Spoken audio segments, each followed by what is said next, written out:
Lots of great basketball Friday, Saturday, and Sunday. We've obviously been talking throughout the show so far about the NCAA tournament, big upsets, all the craziness that's happened.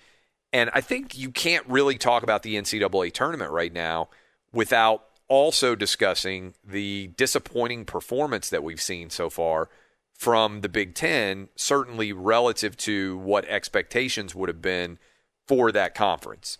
And it all really started to pile up on Sunday, but it started on Friday when the most shocking result of the tournament so far, Oral Roberts, the 15 seed, beating Ohio State, the 2 seed.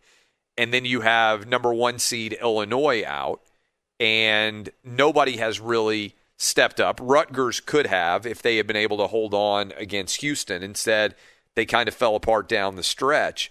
But it was a tough day for the Big Ten. Wisconsin never really gave Baylor much of a challenge. And so the Big Ten went 0 for 3 on Sunday. And on Saturday, so far on Friday, they haven't been very good on Friday or Saturday either. So you start to break down what exactly has gone on with the Big Ten so far. And they haven't in any way lived up to the expectations that we all had for this conference based on all the discussion about how good they were. Now, maybe Michigan's going to get on a run. Maybe Iowa's going to get on to a run. But on Friday, you had Oral Roberts take down Ohio State, and you had North Texas take down Purdue. Those are 2 pretty big upsets, given the seed lines that you wouldn't have anticipated seeing. On Saturday, the Big Ten fought back and went 3-0. And we'll see whether those same teams that won can win again today. But Oregon, who hasn't even played yet because they got to advance against VCU based on COVID, I think LSU is in a really good spot to pull off the upset over Michigan. And I think Alabama will handle Maryland. So it's possible that the Big Ten is going to take another couple of lumps before we even get to the Sweet 16. And the odds of that conference being able to go out and win a championship are going to be potentially pretty low. And I would say if you want to talk about conferences that have performed above expectations, the Pac-12 by far has been the best performing conference relative to what the expectations of the Pac-12 would have been. And also, I think, simultaneously, the Big Ten has been the worst. And you can sometimes say, well, that happens in the postseason.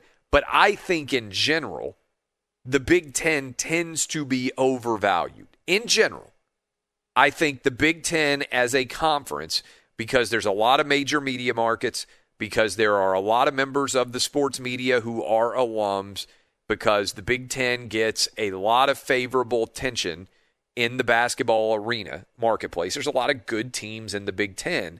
But I think it tends to be, in general, overvalued. I would say the same thing about the ACC. There's just a lot of hype on both of those conferences. The difference is the ACC does tend to deliver a lot of the time. They have banked in a lot of championships over the years, the ACC has. Big Ten really hasn't. You think about Big Ten championships, you go back, I'm going to talk about this some in the third hour of the program. Big Ten championships in football and basketball don't actually happen that often for the amount of attention that Big Ten teams get. And so I think the biggest storyline from a conference level perspective so far, Pac-12 drastically overperformed, and the Big Ten has so far drastically underperformed. If you had gone bullish on the Pac-12, your brackets look phenomenal, and you look like you have a chance to win your bracket challenge. If you went bullish on the Big Ten, you are in trouble. I'm bullish on this show. When we come back and dive into what I think is the biggest story in sports right now, it's not receiving very much attention because I think it's hard to talk about in an intelligent fashion. That's what's going on with Deshaun Watson. If you are a Houston Texan fan, if you are an NFL fan, I'm not sure we have seen a player in as significant of peril off the field related issues. 12 different women now. For sheer number, 12 different women have accused Deshaun Watson of sexual assault. What's going to happen there? We are going to discuss. This is Outkick.